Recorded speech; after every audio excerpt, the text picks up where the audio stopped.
Hello, dear friends and health champions. This is Dr. Benjamin Cole, and today we're tackling a topic that's often whispered about but rarely truly understood: the health of your liver.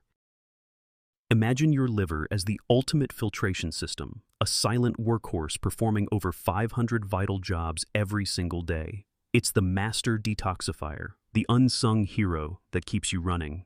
Yet, for many of us, this incredible organ is under attack, slowly transforming into what we call a fatty liver, a condition that can, sadly, progress to something far more serious like cirrhosis and eventually liver failure. Now, for years, we were taught that alcohol was the primary culprit behind a fatty liver.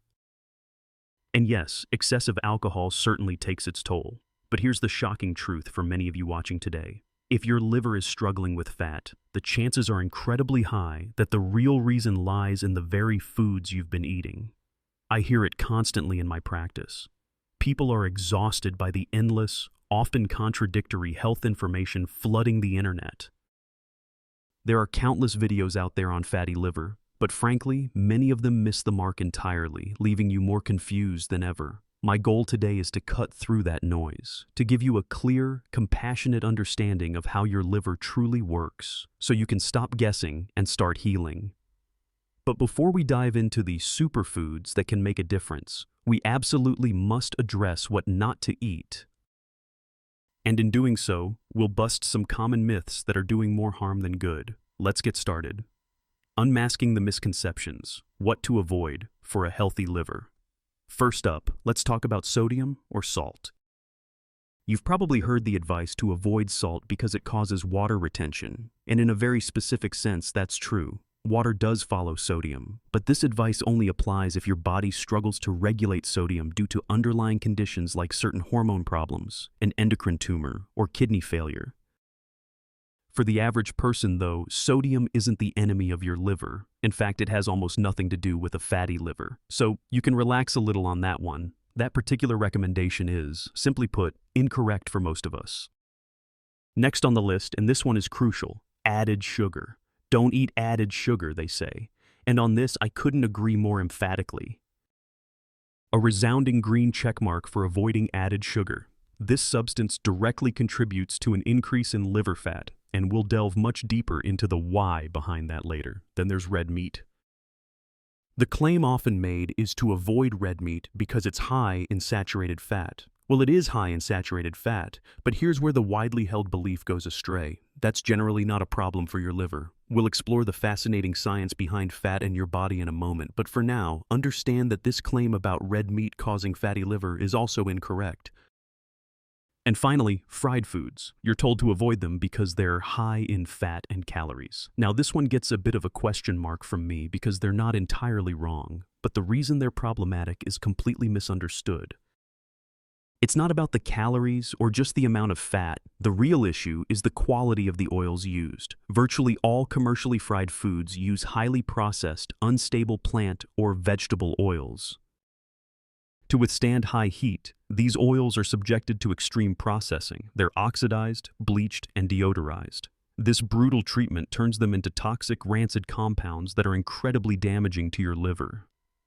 If you occasionally enjoyed something fried at home, using a stable saturated fat like lard or coconut oil, that would be an entirely different story. The truth about fat: it's not what you think. Now, let's clear up a massive misunderstanding, one that leads to so much confusion. The old adage, you are what you eat. When it comes to fat, it just doesn't work that way. People mistakenly believe that if you eat saturated fat, you'll automatically store saturated fat in your body. Let's consider a cow. Beef is a source of saturated fat, right? So how does a cow get all that saturated fat in its body and tissues? Cows eat grass. If a cow eats grass, and grass has virtually no saturated fat, then that grass must be transformed within the cow into saturated fat. This is called a biotransformation. If this amazing process happens in a cow, why would it be so different in a human?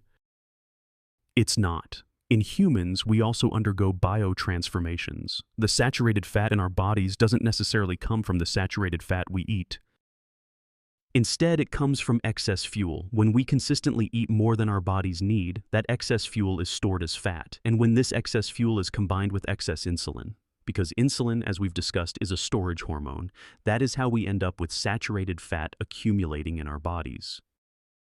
It's a key point. Your body's saturated fat primarily originates from what you metabolize, not directly from the saturated fat you consume. There's a lot of misunderstanding here because studies often show that a liver full of fat, particularly saturated fat, is also insulin resistant. This is true, but it's crucial to understand the cause and effect. It's not the saturated fat that causes the insulin resistance. It's the other way around. The excess fuel and insulin create the saturated fat, and when the liver becomes congested with this fat, it then becomes insulin resistant.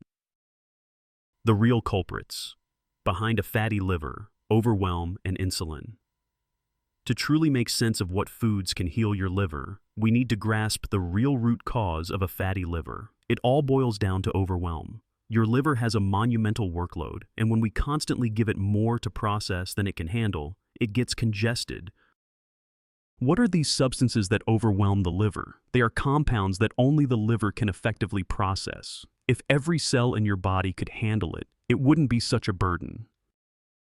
But when the liver is the sole processor, it clogs up remarkably quickly. The first and most widely known is alcohol. This is why it's a regulated substance, why we don't give it to children, and why moderation is always advised. But far fewer people truly understand the impact of fructose. Yes, you've probably heard sugar is bad, but the real reason white sugar is so detrimental is that 50% of it is fructose. If you consume 100 grams of sugar in a day, which is surprisingly common for many people, you're flooding your liver with 50 grams of fructose, a substance only your liver can process, and that will quickly clog it up. The third burden on your liver comes from toxins. Your liver is designed to clean out these harmful substances, but if it's already bogged down trying to process alcohol and fructose, it gets backed up and can't effectively deal with toxins. As a result, those toxins accumulate, adding to the congestion. And the fourth, often underestimated factor is insulin. While insulin doesn't necessarily cause fatty liver directly, it plays a significant aggravating role. When your liver is already fatty and your lifestyle keeps your insulin levels consistently high, insulin prevents your liver from burning fat. It perpetuates and worsens insulin resistance, making it nearly impossible for your liver to clear out that accumulated fat. We simply cannot heal a fatty liver if we're constantly maintaining high insulin levels. The path to healing: what to truly avoid. Now that we understand the real causes, the path to healing becomes surprisingly clear. First, and no surprise here, is alcohol. We all know its potential to lead to liver failure. Second, and equally critical, is sugar, and I mean all sugar, both added and natural. Many people mistakenly believe that added sugar is somehow uniquely bad, but the liver doesn't distinguish. Whether it's from a candy bar or a bushel of fruit, fructose is fructose, and only your liver can process it. While a few berries are certainly fine, don't fall into the trap of thinking you're doing yourself a favor by devouring massive amounts of watermelon, bananas, mangoes, or pineapple. You can easily consume 100 or even 200 grams of sugar from fruit, and that fructose will overwhelm your liver just the same. Next, we must be mindful of starches. Starches break down into glucose, which raises blood sugar and stimulates insulin. If you have a healthy, insulin-sensitive metabolism, your body can handle some starches. But if you're already dealing with a fatty liver and elevated insulin levels, starches will continue to drive those levels up, exacerbating the problem. This applies to both natural and processed starches. While processed foods are generally worse because they're stripped of fiber and absorbed more quickly, there's surprisingly little difference between white rice and brown rice, or white flour and whole wheat flour in terms of how quickly they convert to glucose in your body. And finally, you absolutely must avoid foods fried in plant or vegetable oils. These are oxidized, toxic oils that will unequivocally damage your liver and place immense strain on it. It's important to acknowledge that some people will say, "But Dr. Cole, I eat some rice and potatoes and I'm fine." And that might be true. There's a profound difference between maintaining health and reversing a condition. If you're insulin sensitive, your body can tolerate a certain amount of these foods. But if you're trying to reverse a fatty liver, if your insulin levels are already sky high, you have to be far more diligent, much stricter than someone who's simply trying to maintain their current health. Decoding superfoods, separating fact from fiction. Now, let's talk about the term superfood. It's a concept that truly captures people's imagination, isn't it? But honestly, I have a real problem with the very word and the idea behind it. Let me explain why. Imagine for a moment if you were being exposed to a poison, say mercury, on a daily basis. Is there any single vitamin, any super pill you could take to truly become healthy again? No, of course not. As long as that exposure continues, you'll only get sicker. That vitamin might help you tolerate it a little better, but you won't heal until you stop the exposure entirely. It's like trying to clean up a toxic lake where all the fish are dying. Could you just add some special antioxidant or vitamin to the water and suddenly the fish would be healthy? No. If you keep pouring toxins into that lake, nothing you add will make those fish clean and healthy until you stop the source of the pollution. When we cling to the idea of a superfood, we're often missing this bigger picture.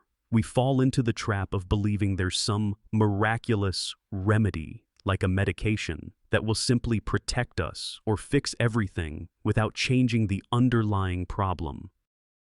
There is no such thing. I believe the only reason we even buy into the notion of a superfood as a remedy is because we've been conditioned for decades by the allopathic model of medicine. What does this model tell us?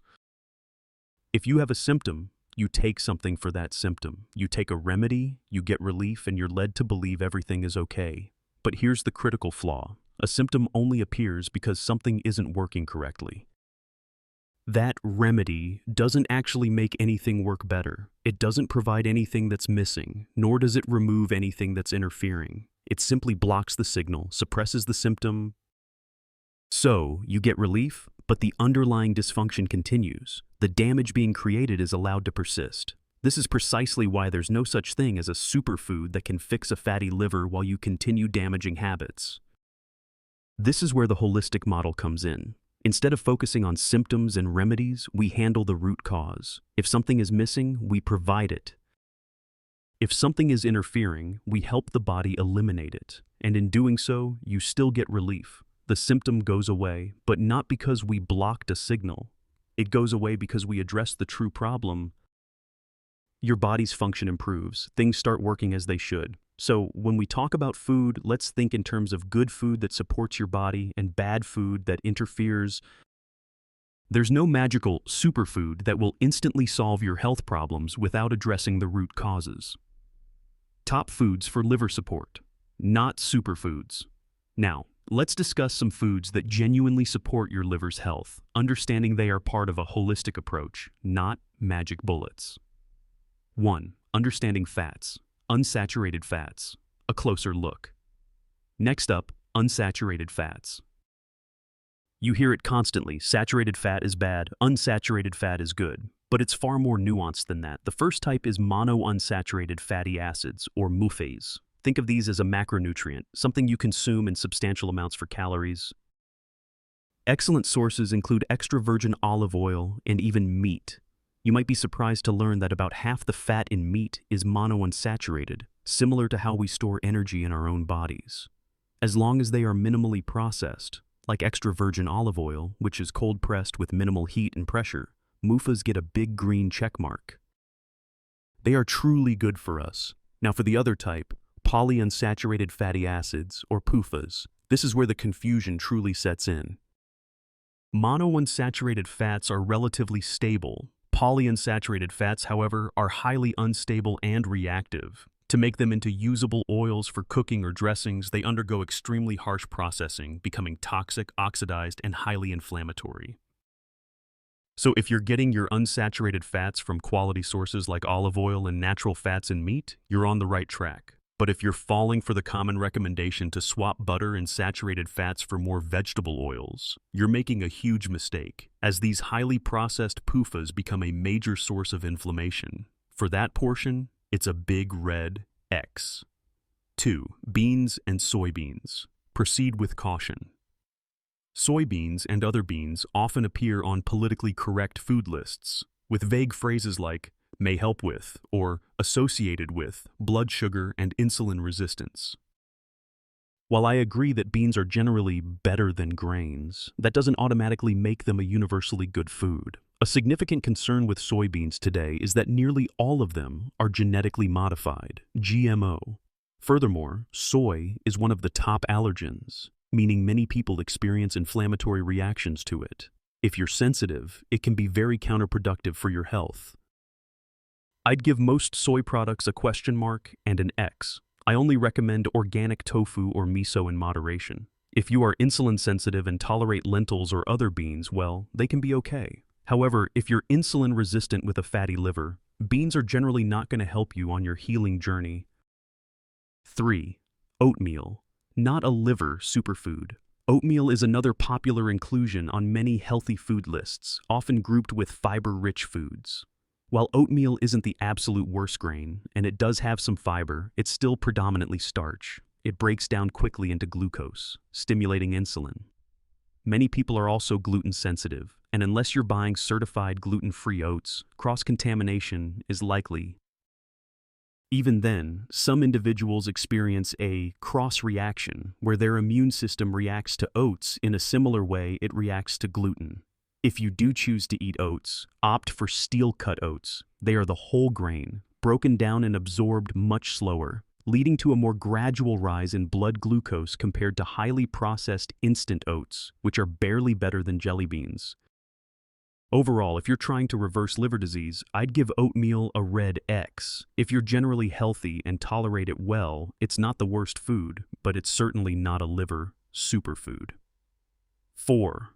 Coffee. Enjoy, but don't expect miracles.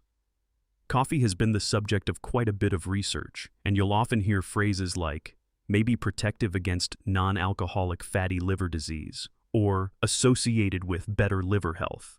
However, what's often missing is a clear understanding of the mechanism, the why. They simply don't know exactly how it might help. My question is always, compared to what? If people who drink coffee tend to have better liver health, what were the non-coffee drinkers consuming instead? Often it's soda, sweet tea, or other sugary drinks. In that context, coffee is certainly a better choice. I'm not against coffee. I enjoy it myself. I haven't found compelling evidence against it for most people. If you have weak adrenals, 6 cups a day might be too much, but 2 cups are likely fine for most. Just don't view coffee as some magical elixir that will reverse your fatty liver on its own. 5. Walnuts. A good food, not a superfood. Walnuts are, in my opinion, a good food. They are high in protein and healthy fats and very low in carbohydrates. In this regard, they're similar to other wonderful nuts like macadamias and pecans, which are some of my favorites.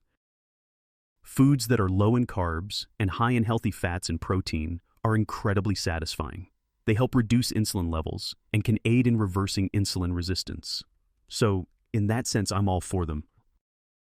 However, when walnuts appear on superfood lists, it's often because researchers are looking for some isolated, magical molecule to protect or reverse disease, and it simply doesn't work like that. Walnuts are a great food to include in a liver-friendly diet, but don't think more is better, or that they're a standalone cure. They get a green check mark as a beneficial food. 6. Omega-3s. Essential, but quantity and source matter. Now we're back to those polyunsaturated fatty acids, but these are the ones we truly need. Omega-3s are essential, meaning our bodies can't make them, but we only need them in very small quantities for specific, vital reasons. One of the best ways to get them is through fish oil supplements or by eating whole fish. There's abundant scientific evidence demonstrating their anti-inflammatory properties and their role in addressing the root causes of metabolic syndrome, including fatty liver and cardiovascular disease. For this, omega-3s get a big green check mark. However, there's a common misconception that all omega-3s are equal. Flax oil and flax seeds are rich in omega-3s, but not in the form our bodies primarily need, EPA and DHA.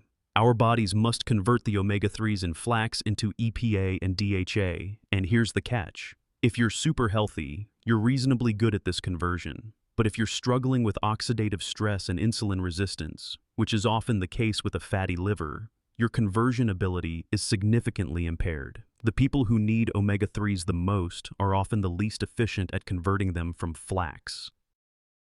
So flax is not a great source of the active omega-3s for many. I still enjoy flax seeds in my yogurt, but I don't rely on them for my omega-3s. We should think of these specific omega-3s as micronutrients, like vitamins or minerals. They're not meant to be a primary energy source, but rather building blocks for cell membranes and hormone precursors. Excellent sources include quality fish, especially fatty fish, and pastured eggs. If you don't have access to good quality fish and eggs, a high-quality fish oil supplement is a wise choice. 7. Cruciferous greens, your liver's best friend. Coming in at number 3 are cruciferous greens. The name refers to the cross-shaped flowers of these plants. What makes them so special are the unique plant compounds they contain that actively assist your liver in its detoxification processes. This group includes powerhouses like arugula, bok choy, Brussels sprouts, broccoli, cabbage, cauliflower, kale, and even rutabaga. As long as you tolerate them well, you can eat these greens in abundance. The only one I'd suggest limiting slightly if you're actively reversing a condition is rutabaga, as it's a root vegetable with a bit more starch, though it's still processed slowly. But like any food, it's only good for you if you tolerate it without adverse reactions. Otherwise, load up on these amazing liver-supporting vegetables. 8. Meat, a nutrient-dense powerhouse. And now, for number 2 on my list, meat. This is one I've added, as it rarely appears on conventional superfood lists, primarily due to the misguided fear surrounding saturated fat and cholesterol.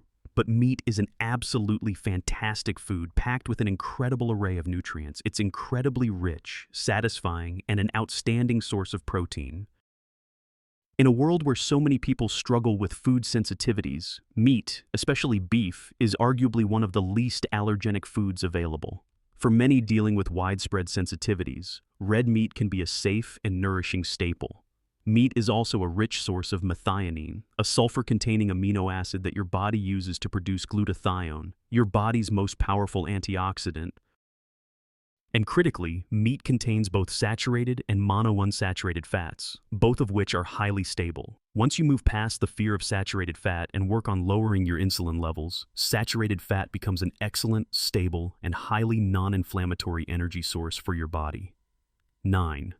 Eggs, the unsung liver hero. And finally, my number 1 choice, eggs. It's astonishing that these don't make it onto other lists, again, largely due to the irrational fear of cholesterol and saturated fat. But eggs are a nutritional marvel, bursting with benefits similar to meat, and they contain a unique, crucial nutrient called choline. Choline acts as a catalyst for fat burning. It's one of the key substances that helps your liver process and clear out accumulated fat. Eggs are also incredibly rich in B vitamins, particularly B6, B9, folate, and B12. These vitamins enable your body to convert a harmful inflammatory substance called homocysteine into beneficial methionine, which then gets converted into glutathione, that powerhouse antioxidant we just talked about. Not only do eggs provide the vitamins for this process, but they're also a rich source of methionine themselves. And let's not forget, eggs are packed with the essential fatty acids EPA and DHA, the right kind of omega-3s. If you can get your hands on good quality pastured eggs, they will contain significantly higher levels of these essential fatty acids, often providing your complete daily supply. Eggs undeniably deserve a huge green checkmark. Your journey to liver health starts now. I truly hope this deep dive has shed light on how your liver truly functions and how simple yet powerful dietary changes can make a world of difference. It's not about magic bullets or fleeting superfoods. It's about supporting your body's incredible natural healing abilities by giving it the right fuel and removing what interferes. If you found this information helpful, you're going to love our other videos. And if you're truly committed to mastering your health by understanding how your body really works, make sure you subscribe to this channel, hit that bell icon, and turn on all notifications so you never miss another life-saving video. What are your thoughts on these insights? Have you experienced the benefits of focusing on these real liver-supporting foods? I'd love to hear from you in the comments below. Share your experiences and questions. Your journey to a healthier liver truly begins with knowledge and empowered choices.